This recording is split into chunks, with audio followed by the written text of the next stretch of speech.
আলাইকুম। অনেকেই জানে না গাড়ির ফাহাসটা কি। আসলে মনে করে কি গাড়ি নেয়ার সময় ইঞ্জিন, মাক্কিনা বা গিয়ার, বডি চেক করাটাকেই ফাহাস বলে। আসলে না, ফাহাস সরকারিভাবে আছে। যেটা আপনি রাস্তায় চলাচলের জন্য সরকার আপনাকে অনুমতি দিতে হবে। এটা কেন করা হয়, কী জন্য করা হয়, এটা কেমন হয়, কিভাবে চেক করবেন, আজকের ভিডিওতে সব দেখাবো। প্রথমে দেখেন, এটা একটা গাড়ি। এটাই হলো ফাহাসের স্টিকার। দেখেন, এটাই হলো ফাহাসের স্টিকার। তারপর এই গাড়িতে দেখেন, এই গাড়ির এটাই হলো ফাহাসের স্টিকার। গাড়িতে যদি ফাহাস না থাকে, রাস্তায় আপনি যদি গাড়ি চালান, পুলিশে যদি আপনাকে ধরে 150 রিয়াল জরিমানা করবে। যতবার ধরবে ততবার। এই ফাহাসটা থাকা মানে আপনার গাড়িটা রাস্তায় চলাচলের জন্য সম্পূর্ণ ওকে। সরকার আপনাকে অনুমতি দিয়েছে রাস্তায় চলাচল করার জন্য।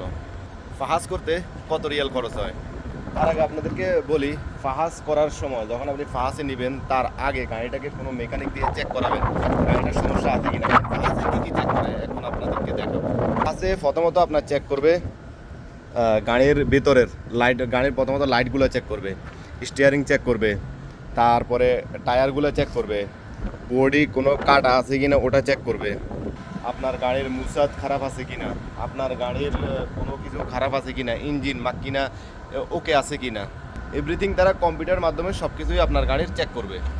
সেখানের ভিতরে 3 থেকে 4 ধাপে আপনার গাড়িটা চেক করা হবে। প্রত্যেকটা ধাপে সবুজ লাইট, লাল লাইট আছে। প্রথম ধাপ যদি ওকে হয় সবুজ লাইট জ্বলবে, সেটা আপনি দেখবেন। দ্বিতীয় ধাপ যদি ওকে হয় সবুজ লাইট জ্বলবে। তৃতীয় ধাপ যদি ওকে হয় সবুজ লাইট জ্বলবে, সেটা আপনি দেখবেন। তার মানে বুঝে যাবেন আপনার গাড়িটা সম্পূর্ণ ওকে। তারা আপনার গাড়িতে এই স্টিকারটা লাগিয়ে দিবে। দেখেন, এটা ইস্যু ইন 2025, মানে 2025-এর হয়তো শেষের দিকে লাগাইছে, এখনও এটার মেয়াদ আছে। আর এটা দেখেন, এটা হলো 24-এরটা। যদি আপনার গাড়িতে কোনো সমস্যা থাকে তাহলে আপনার মোবাইলে একটা মেসেজ চলে আসবে। মেসেজের ভিতরে একটা পিডিএফ ফাইল থাকবে, সেখানেই দেখা যাবে আপনার গাড়িতে কী সমস্যা আছে। তারপর একটা মেকানিক দিয়ে কী কী সমস্যা আছে ওটা আপনি ঠিক করিয়ে নেবেন। ফাহাস করার জন্য আপনাদেরকে প্রথমত অ্যাপয়েন্টমেন্ট নিতে হবে।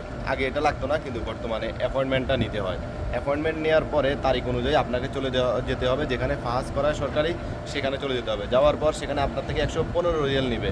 নেওয়ার পর তারা সম্পূর্ণ যদি আপনার গাড়িটা চেক করার পর ওকে পায় তাহলে স্টিকারটা লাগিয়ে দিবে। না হলে তারা আপনাকে একটা মেসেজ দিবে।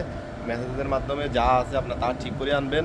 আনার পরে তারপর আপনার দ্বিতীয়বার যদি একই দিনে আসেন তাহলে আর কোনো টাকা দিতে হবে না, মানে আর কোনো রিয়াল দিতে হবে না। আর যদি আপনি একদিন পরে আসেন তারা হয়তো আপনাকে একটা সুযোগ দিবে, 1 সপ্তাহ বা 2 সপ্তাহ পর্যন্ত একটা সুযোগ লেখা থাকবে।